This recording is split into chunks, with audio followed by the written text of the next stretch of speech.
Good morning.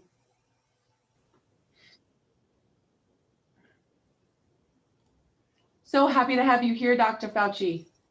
Thank you. It's my pleasure to be with you. I'm looking forward to making this presentation on this really very important topic.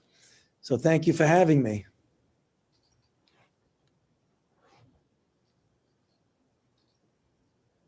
We're clear. Get started? Okay. Well, again, thank you for having me. It's a great pleasure to be presenting to Gallaudet University. The title of my talk, as you see on this first slide, is COVID-19, More Than Just the Common Cold. And I wrote an article in January of this year in the Journal of the American Medical Association, and I entitled it Coronavirus Infections, More Than Just the Common Cold. I did not mean to be facetious at all, but what I was trying to point out is something that I believe many people don't fully appreciate, that the coronaviruses have been with us for a very, very, very long period of time. In fact, they infect animals like bats and other animals, but they also infect humans. This is what's called a phylogenetic tree. And the 4 coronaviruses that typically over many, many, many decades, if not centuries, that infect humans are highlighted in yellow.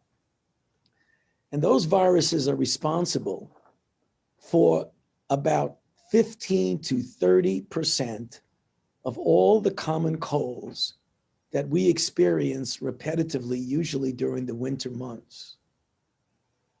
However, in 2002, we were experiencing the first pandemic coronavirus with SARS coronavirus 1, which went in China from a bat to a civet cat, which is a strange kind of animal that is eaten at feasts in China, then back to a human. It created an outbreak, a pandemic, that was relatively well controlled by public health measures. Then in 2012, another pandemic coronavirus called MERS, also highlighted in yellow. MERS coronavirus went from a bat to a camel to a human in Saudi Arabia. Hence, MERS stands for Middle East Respiratory Syndrome. And these are the 2 pandemic coronaviruses, which, as shown on this slide, I indicated where the past serves as the prologue for the future. Because if we now go to 2019, 2020, a brand new virus comes out of China, which is the 3rd of the pandemic coronaviruses. It was first recognized in a wet market in Wuhan, China, was identified to be a coronavirus, and was shown to be part of that phylogenetic tree, and it's called SARS coronavirus 2 because of its proximity, as you see, to SARS coronavirus 1. Now, to get the terminology straight, the disease is referred to as COVID-19, which stands for Coronavirus Disease 2019, because it was first recognized in December of 2019 and identified in January of 2020. The virus that causes this, as I showed you on the previous slide, is called SARS coronavirus 2. What has this virus done?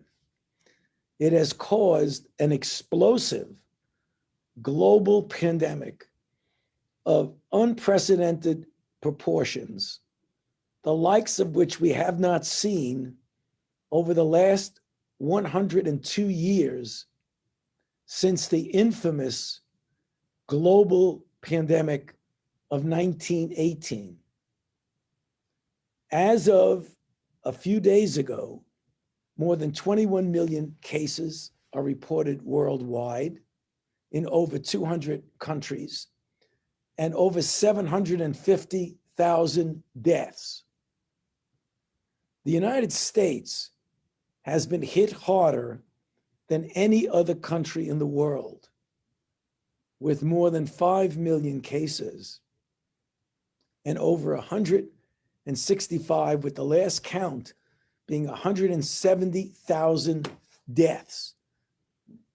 The distribution by color code, the darker the color, the more cases are shown on this slide. One of the problems in this country is that if you look at the European Union in the blue curve, they peaked, but then came down to a very low baseline.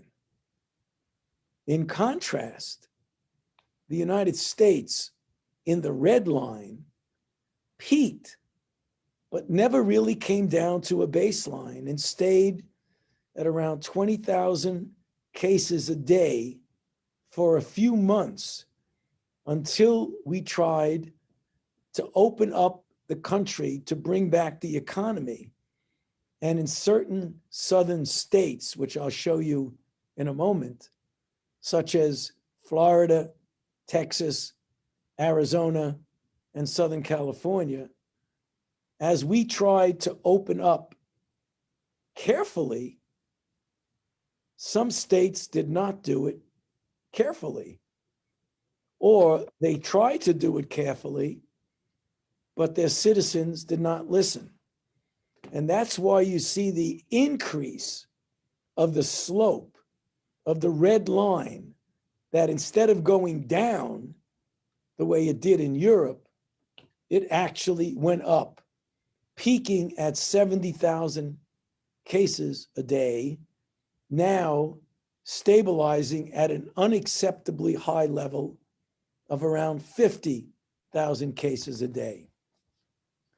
If you break down the United States by region, the Northeast, particularly the New York metropolitan area, Boston, Philadelphia, to some extent Washington, peaked and then came down to a good baseline. But look what happened in the South in the third panel over. They smoldered along in May and then July, and then as we got to July and August, it swooped right up, accounting for many of the 70,000 cases a day.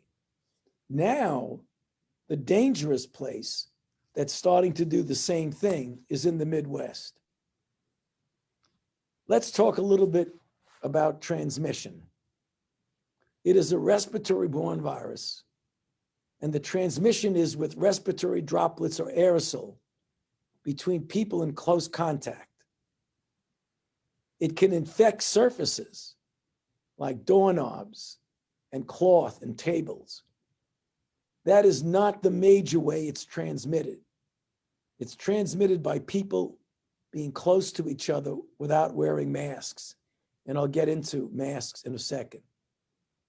The virus can be found in certain body fluids, but its role in transmission is likely not great. Some animals can get infected, but we don't think this is a major form of transmission. One of the most important parts about this virus is that about 40 to 45% of the people who get infected don't have any symptoms. That makes it very difficult to do contact tracing and accounts for the insidious spread throughout the community, because what we do know is that people with no symptoms at all can efficiently spread the virus to others.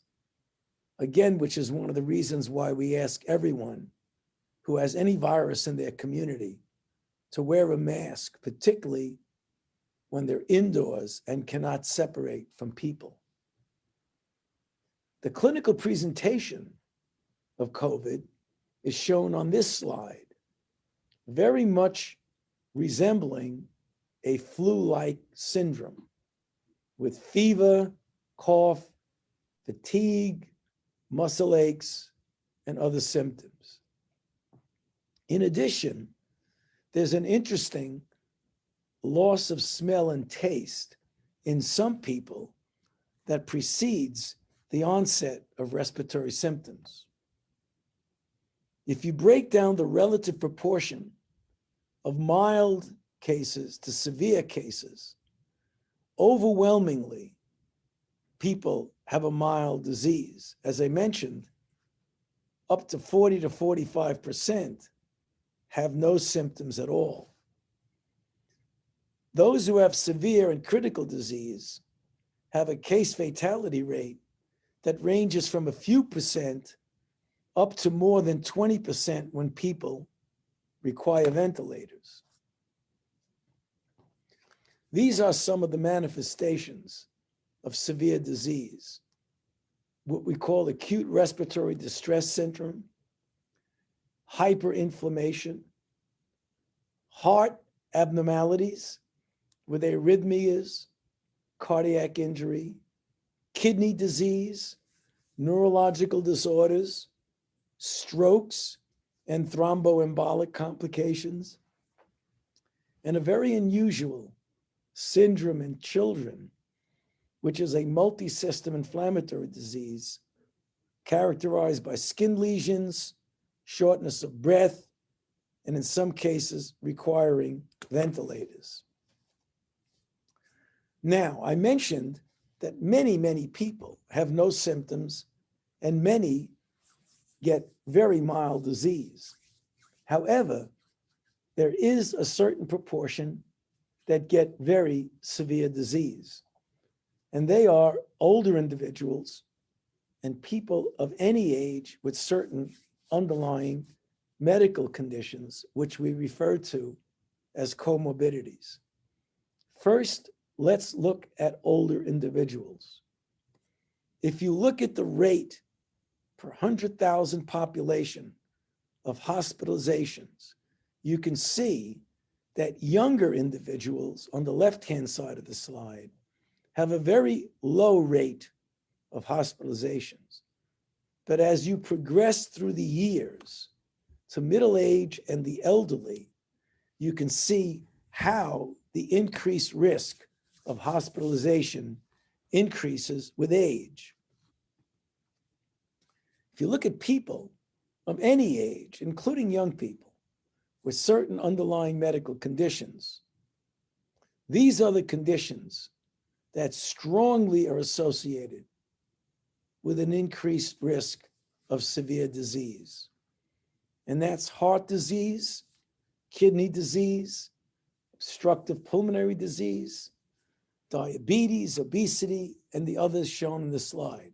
So if you have one of these conditions and you get infected with SARS coronavirus 2, you have a strongly association with an increased risk for serious COVID disease. There are also racial and ethnic disparities, whereas African Americans, Latinx, American Indians, and Alaskan Natives have a higher incidence of death in individuals who get COVID, as shown at the difference between Black or African Americans compared to whites, a much higher rate of death. Tests for SARS coronavirus. You can test for the virus with a molecular test that takes a few days to come back. There's an antigen test that doesn't test for the virus, but it tests for proteins of the virus. It's easier to do, it's cheaper to do, and it's quicker, but it's not as specific as the molecular test. And then there's an antibody test that doesn't test for the virus or of an antigen of the virus, but tests for how you respond to the virus with antibodies. In other words, it tells you if you have been infected in the past as opposed to are currently infected. The NIH has put together an expert panel to develop treatment guidelines, which is a living document online that brings you literally on a weekly basis the latest information and recommendations for treatment as clinical trials come out and information is available. 2 drugs, which I'll get back to in a moment, have been recommended by the guidelines. But on the bottom of the slide are those investigational therapies that are currently being tested, such as antivirals, convalescent plasma from people who've recovered, hyperimmune globulin, monoclonal antibodies, which are directed against the virus, compounds and interventions which block aberrant immune response, and for those who have a hypercoagulable effect or thrombi, a number of different anticoagulants. Let's take a look at this drug Remdesivir. It was shown in a randomized placebo-controlled trial to have a significant effect on diminishing the time to recovery in hospitalized individuals who have lung involvement. So it's good for late treatment. Another drug called Dexamethasone was shown in a randomized placebo-controlled trial to have a significantly positive effect on decreasing mortality in people who require ventilators or receive oxygen, but it doesn't have any effect early on, which tells us that as you get late in the course of disease, an out of control aberrant inflammatory response can actually hurt you. And these kind of drugs block that inflammatory response because dexamethasone is a steroid that has known anti-inflammatory effects.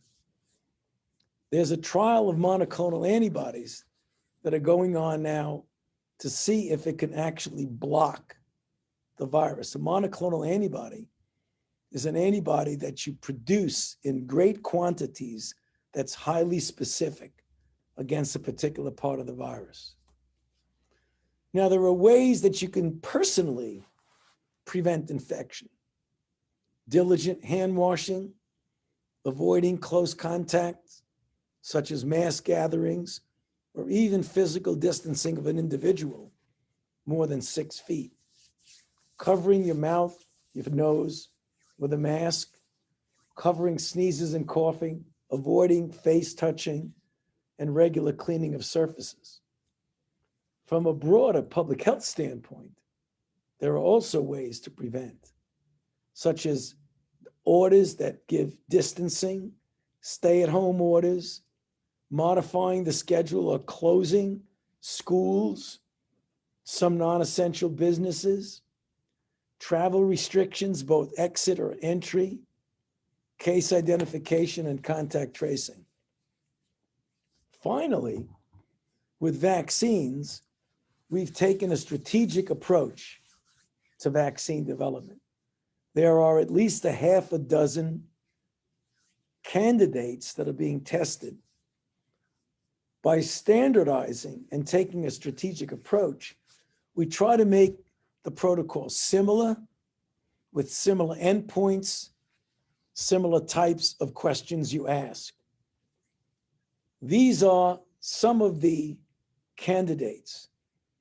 A vaccine platform is a type of vaccine, such as nucleic acid, a viral vector, a protein subunit. Important thing, note on the left-hand part of the slide that at least 3 of them are in advanced testing right now. They actually started about a week and a half, 2 weeks ago on July, actually 3 weeks ago, on July 27th. We hope to get an answer as to the safety and the efficacy by the end of this year, the beginning of 2021. Now, there's no guarantee that we'll have a safe and effective vaccine, but I am cautiously optimistic based on preliminary data that by the end of the year and the beginning of 2021, given the tests and the trials that we're doing, that we will have a safe and effective vaccine available by the end of the year or the beginning of 2021.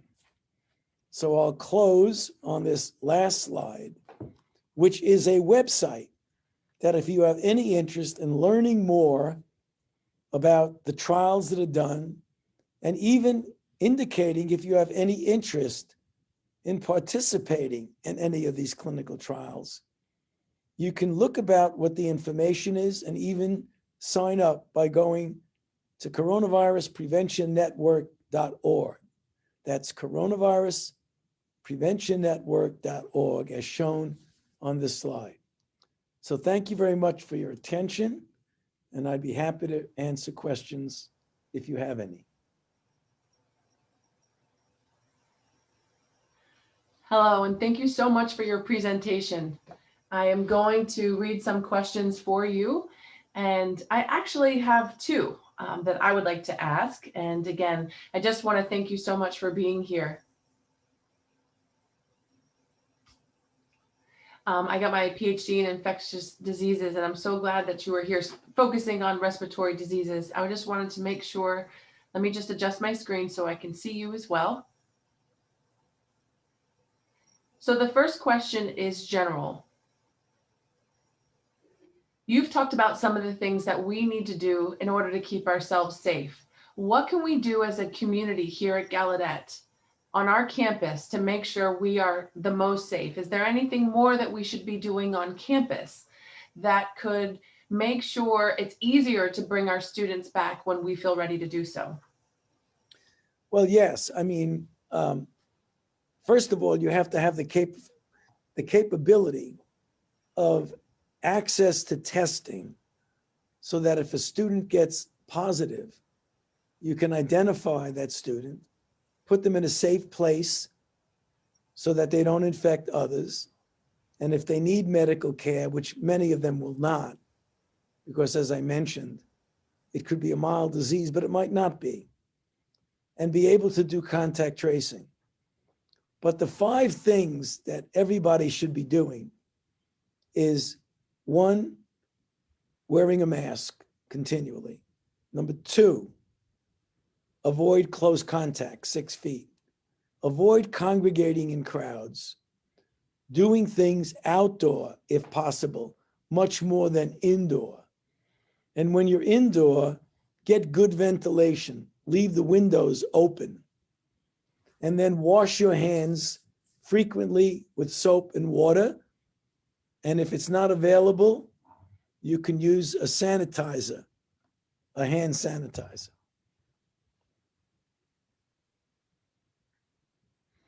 One other important thing that we tell students, particularly in colleges like Gallaudet, I know it's kind of fun to go to a bar and have a drink with your friends, a little beer, a hamburger. Stay away from indoor bars. That is where infections are commonly spread.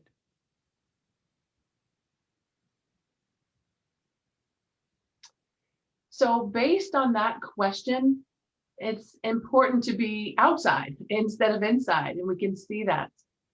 So I'm thinking about transmission, breathing. If someone were to sneeze and or cough, that emulates those droplets outside. Do those droplets fall to the ground or do they stay in the air? I know the research is sort of varied on this point. So if you could clarify for us, or what are your thoughts? Well, it was incorrectly thought, and the particle physicists have thankfully corrected it. But it was incorrectly thought that only very large droplets drop to the floor. and the small ones can stay around in the air for a while. We find out now that even larger droplets, larger than 5 micrometers, can actually float around depending upon air currents, humidity, things like that. So that's the reason why wearing a mask is so important, and outdoors is better than indoors, and opening windows is better than closing windows, because these droplets, which may contain virus, can hang around a bit and don't necessarily have to fall. Many of them do fall down to the ground, and that's the reason why you want the 6 foot or more distance and why you want to stay away from crowds. But the mask wearing is the thing that will protect you against those particles that hang around for more than just a few seconds.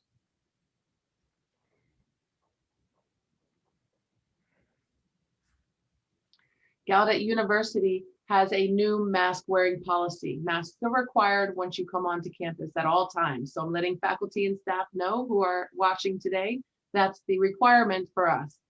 Now I have another question for you, Dr. Fauci, around vaccines. I know everyone is certainly looking forward to when a vaccine is ready. We want to know what is going on with the vaccine.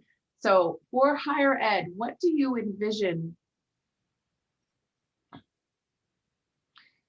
Mara, I want to ask her to back up the question.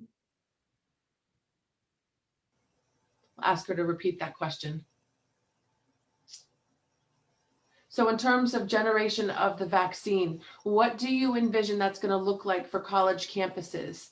I know that at Brown University, you had a talk with them, and during that talk, you mentioned Moderna. NIH has already started to produce the vaccine. We're waiting for phase 3. Once phase 3 is complete, then the vaccine would be ready. But of course, there are competing priorities. So what do you envision that to look like on college campuses once the vaccine is ready?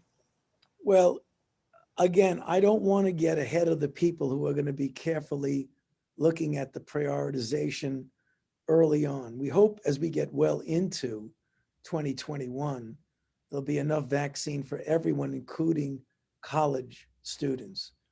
But these committees get together, and based on ethical considerations, public health considerations, various underlying diseases, they prioritize the vaccine to be first given to those who need it the most.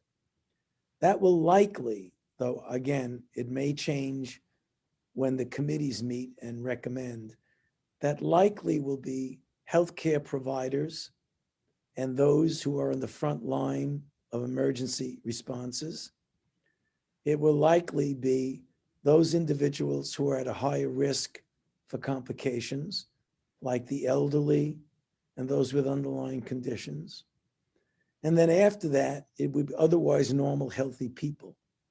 So since most of the people on campus who are college students are normal, healthy, it's likely that when you get enough vaccine, everyone will get it, including everybody on Gallaudet who want it. But in the first few months, it likely will be reserved for those who need it the most. And I'm sure there are a considerable, not many, but I would say at least a finite but recognizable proportion of the students, even though they're young, who might have an underlying condition, like diabetes or obesity or hypertension. Those are the ones that should get the vaccine because they would suffer most if they got infected.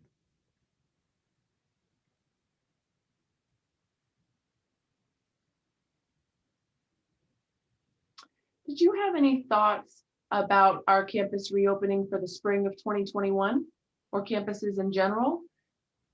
Any thoughts, opinions, or do you feel it's too early to tell? It's too early to tell about the spring of 2021. As I have said many times, and I will repeat it for you, that a campus opening or a school opening is going to depend a lot on the level of infection in a particular location. So what happens in many colleges, different from elementary school, because elementary school, the children are from the same community. With a college, they come from all over the country, which I'm sure is the situation with Gallaudet, that you have students from all over the country, not just the Washington, D.C. area. So I would hope that the level of infection is so low by the time we get to the spring and vaccine is available that you will be able to have a safe spring semester. We'll have to wait and see. I hope so, but we'll wait and see.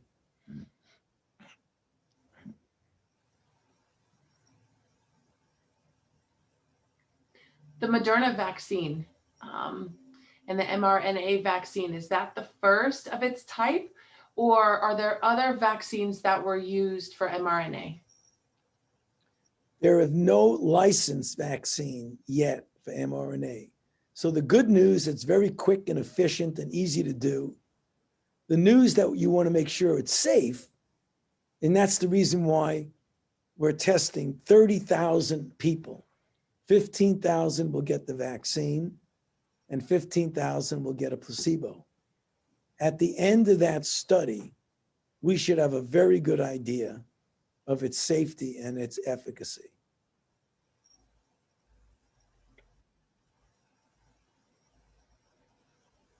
One final question for you, Dr. Fauci, and then I will invite our interim provost, Jeff Lewis, on the screen.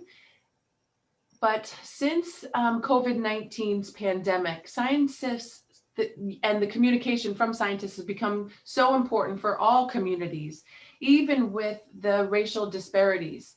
So how can we improve, or what do you say has changed with this COVID pandemic in terms of communicating scientific information?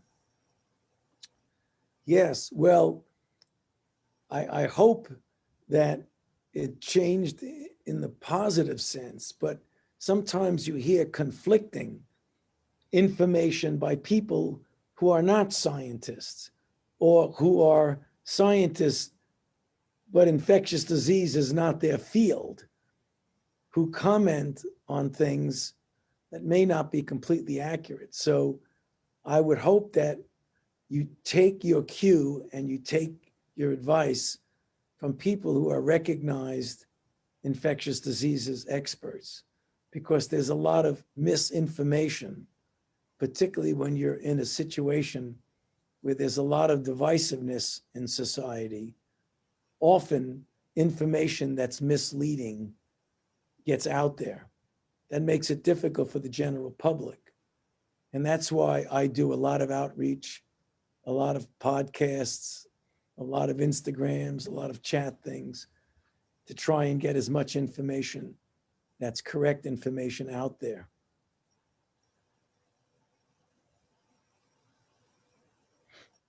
Absolutely. And I think that that's something so important about Gallaudet University. Gallaudet University has a limited number of experts who also know American Sign Language to be able to communicate directly with our community. So we're trying to transform that communication so that the experts are able to convey accurate information to our community.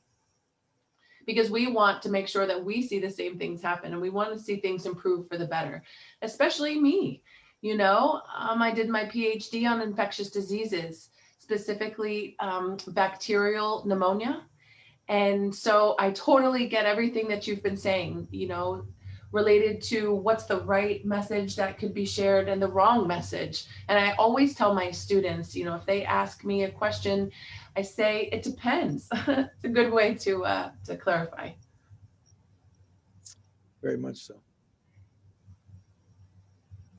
And so I am going to, again, we don't want to take up too much more of your time. I know you're certainly a very busy man. We want to tell you how much we appreciate having you here with us today. It's very rare for us to have an ASL interpreter available and ready to watch you speak and learn from you through American Sign Language. And so I'd like to ask, I believe Dr. Jeff Lewis will be coming, our interim provost. Greetings, Dr. Fauci. What an honor. We're thrilled that you were able to join us today, and we extend our thanks. We believe that it is a huge boost to our faculty and staff seeing you in the beginning of the year. It truly serves as an uplifting moment. And we think about how widely respected and revered, you are by people on CNN as well as other programs, and for the fact that you're able to show up in our community and gain our attention is remarkable. We've had a number of people send messages requesting to thank Teresa Burke for bringing you on our faculty development, professional development panel. So we can't thank you enough. And at this point, I'd like to ask our president, President Cordano, to appear on video, and I believe she's here. Bobby, are you here?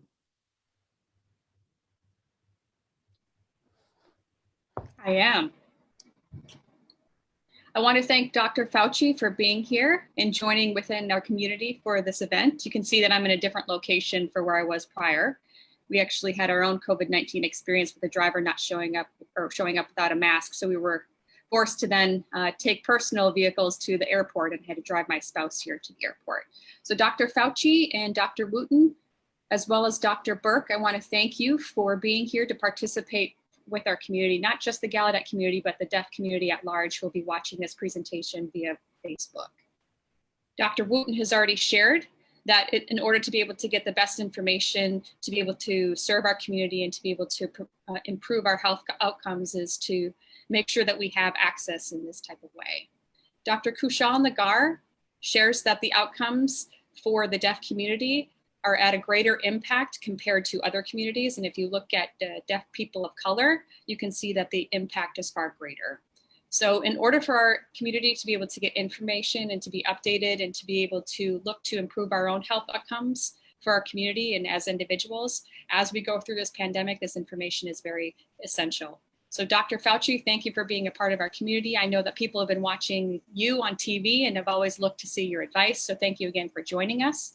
And our guest, thank you all for being here today, and take care, Dr. Fauci, once again. Thank you. Thank you for having me.